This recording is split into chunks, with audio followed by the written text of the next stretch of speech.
Hi everyone! Welcome back again to my channel. This is Darwin Vlog. So for today's video, dahil sasagutin natin yung isang PM sa atin no, ng ating isang subscriber. So siguro magiging tanong din to ng iilan sa atin. So sa mga first timers, sa mga gustong mag-apply din dito, sa mga nagbabalak mag-apply bilang DH dito sa Hong Kong. So before that, naitanong na rin to sa atin ng isa natin ding subscriber. Sabi niya na naitanong din ito sa broker interview niya.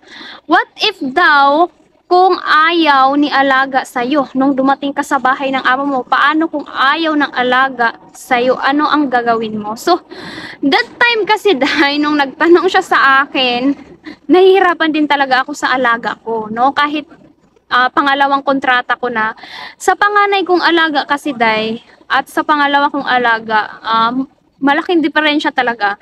Kasi si panganay ay may pagkamaldita at yung isa, mabait, mas malapit siya sa akin, no? So, iba-iba pa rin talaga ang ugali ng bata, kahit magkapatid.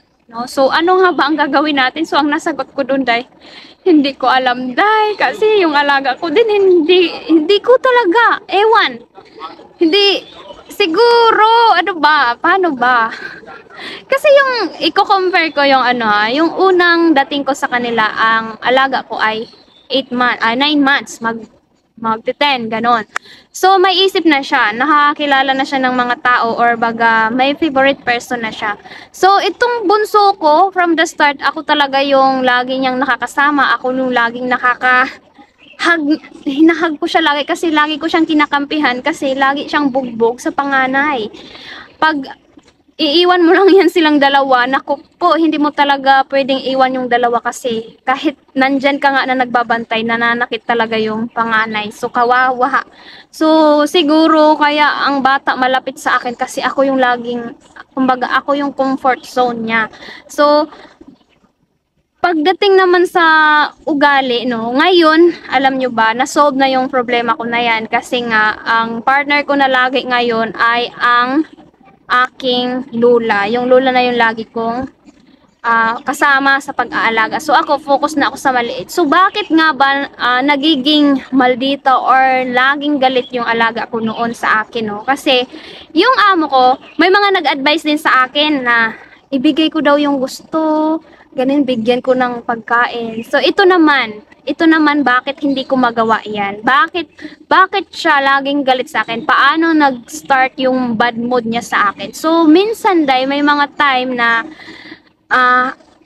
pag gusto niyang kumain ng ganito, ako kasi, ang amo ko kasi masyadong maselan pagdating sa ipapapakain sa alaga ko. So, lahat ng ipapakain sa kanya ay kailangan na-inform yung mga amo ko. Kailangan nakalista yan. Kailangan yung amo ko mismo ang magsasabi kung ano ibibigay ko. So, minsan ang alaga ko, pag naalis na yung mga amo ko, then wala pa yung lola, wala pa yung partner ko sa pag-aalaga sa kanila. So, alam niya yung lagayan ng pagkain. So, kukuha siya doon. So, ako naman, ayaw ko kasi na magalit sa akin yung amo ko. Kasi sino ba naman ako yung may isip sa mga alaga ko, diba? So, ako talaga yung sisisihin nun. So, alam ko na ayaw ng amo ko na kakain siya ng ganyan. So, sinasaway ko siya. Sabi ko, we ask mama, you call mama if you can eat. Sabi ko.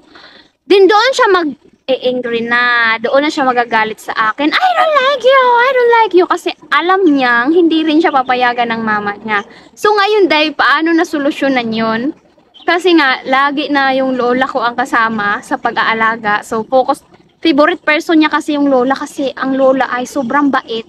Sunod-sunuran lang yung alaga kong panganay doon. Yung lola, nasasabi lang ng lola, kaya nakuha ko na din. Yung magsusulat-sulat siya sa dingding. Ganyan, yung lola, sunod-sunod din sa kakapunas. Ganyan-ganyan lang. Ano gusto niyang kainin. Ang mga bawal ng mama niya, binibigay ni lola. Tapos, as in, binibigay lahat. Then, alam mo yun, di ba, puno ng CCTV sa amin. Tatakpan niya ng ganyan. Tapos, parang, i-cover niya ng ganyan. Tapos, andyan yung sa ilalim yung ko.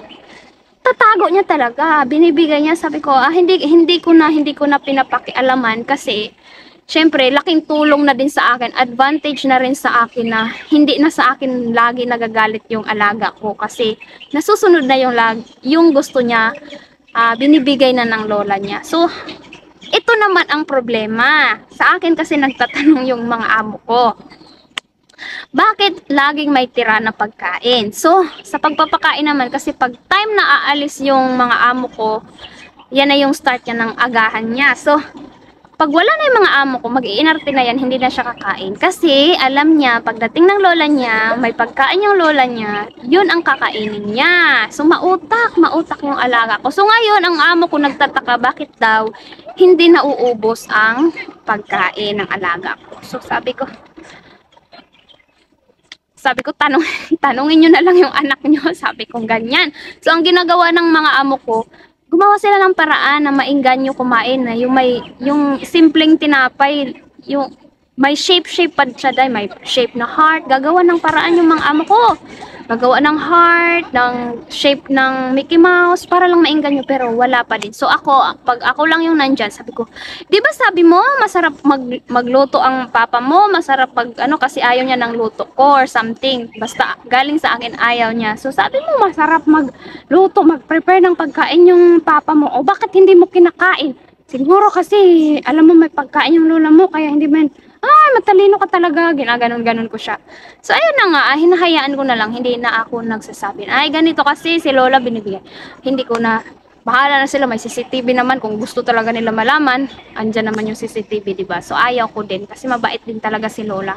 So, pagdating naman sa aking maliit day, yun ang nai-enjoy ko ngayon sa pangalawang kontrata ko, no? Dati nai-stress din ako sa panganay ko nung maliit pa. Ano siya, mapanakit talaga siya, day. Yung dati muntik-muntik ka na ako sumuko dyan kasi laging nananakit. Yung simpleng akala mo maglalambing sa'yo, magpapakarga sa'yo, diretso kumot sa mukha mo.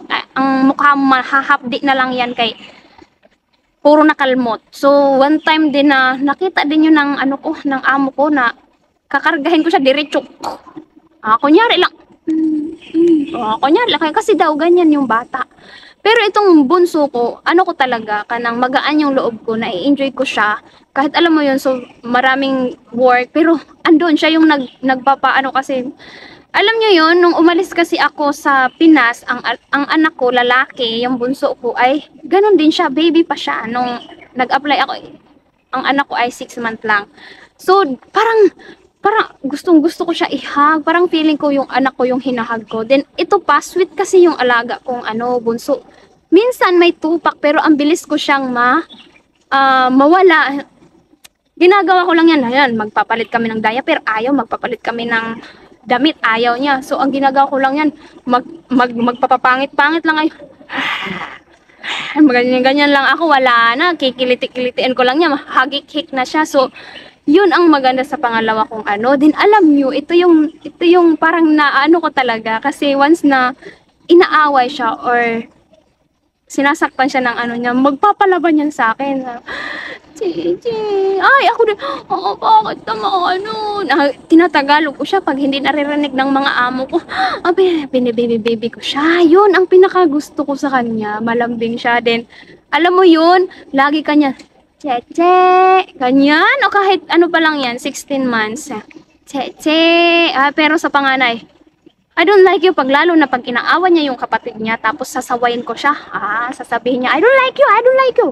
Ako na yung bubugbugin niya kasi ito talaga, mostly mabait dito pangalawang anak. Kasi ang panganay, mostly, ang sama ng ugali, promise. Ilan na yung mga nakausap ko, pag panganay talaga, laging kawawa yung bunso. So, ganon, mas malapit ako sa bunso kasi nga, parang anak ko na siya eh. Yun yung pakiramdam na, parang anak mo na talaga. Then, ang bilis din niya dahil kumbaga, kahit may tupak siya, ang bilis mo siya ma-torn. Ayun ba yun? Mawala yung tupak niya. Magniwi-ngiwi lang ako. Ganyan lang ako sa'yo. Ang gustong-gusto niya na harutan namin, no? Kanang papalitan ko siya ng, ng damit, ganyan. Pag may tupak siya, magganyan-ganyan siya, day. Gaganyanin ko lang. Hello, listen. Ayan, wala na. kunyari, kakagatin ko lang yung ano niya dito, then siya, ipopost niya ako, ganyan, ipost niya, ganyan, wala na, kick na yan sa tawa. So, kaya minsan yung mga amo ko, nagsiselos kasi, mas close nga sa akin yung bunso. Eh, wala naman silang magagawa kasi yung isa selosa. Ayaw din na lagi silang magkasama kaya pag magkadikit yung magkapatid, ang isa nananakit, padyak, ganito, ganyan. Ay, naku, maiinis ka talaga pag ikaw nakakita. Ewan ko, yung mga anak ko hindi naman ganun. Baliktad pala, yung ate, yung anak ko, yung panganay ang umiiyak sa bunso ko, yung bunso ko yung maldito. Pero ngayon, okay na kasi maisip na ba, 4 years old and 8 years old na. So, nasasaway na rin yung bunso ko. Pero nandun pa rin yun. Mas talo talaga yung ano, yung panganay ko. Hindi tulad dito na yung ano, yung hindi talaga nagpapatalo. Selosa ba yung mga ah, panganay na alaga. So, depende pa rin talaga, day, kung paano, kung ito, kung gawin mo na lahat, hindi pa rin, ayaw talaga ng alaga mo. So, yung mga amo ko, alam nila na ayaw sa akin, so sila na yung nagpapaligo. Kasi sila mismo, surrender din. Ako, Diyos ko po, yung lola, ay, naku, ako lang yung naaawa, pero ayaw kasi sa akin ng alaga ko eh. So, advantage din sa akin na sa kanya. Ako lang sa maliit, oh, walang problema na. So, ganun lang, day. Ano, based sa experience ko, iba-iba naman kasi yung madadat na natin sa pagdating sa mga amo natin. So, yan ang experience ko, day. So, ayan lamang for this video, day. So, kung nagustuhan mo ang video na to, don't forget to like and subscribe my channel. See you next vlog. Bye-bye!